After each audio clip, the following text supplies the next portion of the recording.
জামাতে ইসলাম এবং নতুন যে রাজনৈতিক দল গঠিত হয়েছে এনসিপি, তারা বিভিন্ন মব তৈরি করে নির্বাচন কমিশনের যে সিদ্ধান্ত নেওয়ার কথা সেটাকে উল্টিয়ে মব করে অন্য সিদ্ধান্ত নিয়ে যাওয়ার এক ধরনের অপচেষ্টা আছে। এবং পোস্টাল ব্যালটের বিষয়ে গতকাল আমরা নির্বাচন কমিশনের সাথে আলোচনা হয়েছে, আমরা লিখিতভাবে জানিয়েছি। সেটার বিষয়ে ওনারা যেটি বলেছেন যে এটা অনিয়ম হয়েছে, এটা ওনারা বলেছেন, কিন্তু সুনির্দিষ্টভাবে বলতে পারেনি যে কেন জামাত এবং শিবিরদের বিভিন্ন লোকজনের বাড়িতে কিভাবে পোস্টাল ব্যালট পাওয়া গিয়েছে। সে বিষয়ে একদম সুনির্দিষ্টভাবে নির্বাচন কমিশন কোনো ব্যাখ্যা দিতে পারেনি, কিন্তু তারা বলেছেন যে এরকম অনিয়ম আর ভবিষ্যতে হবে না। আর আমরা দেখেছি যে 5 তারিখের পর থেকে বিভিন্ন ইস্যুতে জামাতে ইসলাম এবং নতুন যে রাজনৈতিক দল গঠিত হয়েছে এনসিপি, তারা বিভিন্ন মব তৈরি করে নির্বাচন কমিশনের যে সিদ্ধান্ত নেওয়ার কথা সেটাকে উল্টিয়ে মব করে অন্য সিদ্ধান্ত নিয়ে যাওয়ার এক ধরনের অপচেষ্টা আছে। কালার এক্সপার্ট, জর্জ স্যাপ এবং মাইল্ড অন হ্যান্ডস টেকনোলজি সমৃদ্ধ অরিক্স ক্রিস্টাল ওয়াশ আপনার লন্ড্রি এক্সপার্ট। আমরা নির্বাচন কমিশনকে বলেছি যে নির্বাচন কমিশন একটি সাংবিধানিক প্রতিষ্ঠান। বাংলাদেশের সংবিধান নির্বাচন কমিশনকে প্রচলিত সকল শক্তি দিয়েছে যে সঠিক সিদ্ধান্ত গ্রহণ করার বিষয়ে, একক সিদ্ধান্ত গ্রহণ করার বিষয়ে। কারোর উপর আসলে মুখাপেক্ষী নয় নির্বাচন কমিশন। তারপরেও কেন নির্বাচন কমিশন এই যে মবকারী উচ্ছৃঙ্খল কিছু রাজনৈতিক কর্মীর উস্কানিতে কেন পা দিবে সে বিষয়ে আমাদের বোধগম্য নয়। এটি আমরা নির্বাচন কমিশনকে জানিয়েছি।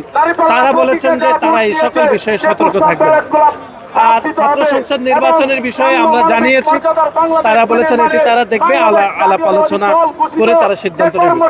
এই 3টি দাবি যতক্ষণ পর্যন্ত না মানা হবে ততক্ষণ পর্যন্ত বাংলাদেশ জাতীয়তাবাদী ছাত্রদল নির্বাচন কমিশনের সামনে এই ঘেরাও কর্মসূচি শক্তভাবে পালন করবে। এটি আমাদের নেতাকর্মীদের প্রতি আমাদের নির্দেশনা রয়েছে। এই যে আপনি হয়তো বুঝতে পারেননি, এটি তো কোনো বাধা নয়। আপনি জানেন যে নির্বাচন কমিশন স্বপ্রণোদিত হয়ে শাহজালাল বিজ্ঞান প্রযুক্তি বিশ্ববিদ্যালয় ছাত্র সংসদ নির্বাচন বন্ধ করেছে।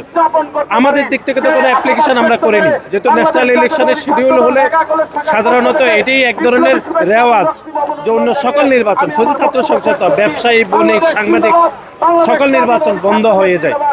তারা চিঠি ইস্যু করেছে নির্বাচন কমিশন, কিন্তু বিশ্ববিদ্যালয় প্রশাসন ওনাদেরকে ভুল বুঝিয়ে আবার চিঠি রিভার্স করেছে। আমরা সেই বিষয়টি অ্যাড্রেস করেছি নির্বাচন কমিশনকে যে পর্যাপ্ত সময় দেওয়া হয়নি, আগের চিঠির কারণে প্রচার প্রচারণা হয়নি, সেজন্য সিদ্ধান্তটি পুনর্বিবেচনার আমরা আহ্বান জানিয়েছি। এনসিপি কি বলেছে অথবা বিএনপি কি বলেছে তার সাথে ছাত্রদলের আন্দোলনের কোনো সম্পর্ক নেই। আমরা অভিন্ন 3টি দাবিতে ছাত্র সংগঠন হিসাবে আমাদের নৈতিক দায়িত্ব থেকে আমরা এখানে অবস্থান কর্মসূচি পালন করছি।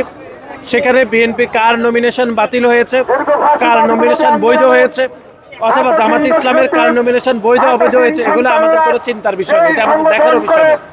আমরা নির্বাচন কমিশনকে বলেছি নৈতিক জায়গা থেকে ঠিক থাকার জন্য মব তৈরি করে কেন সিদ্ধান্ত পরিবর্তন করতে না পারে সে বিষয়ে বলেছি, পোস্টাল ব্যালটের বিষয়ে বলেছি।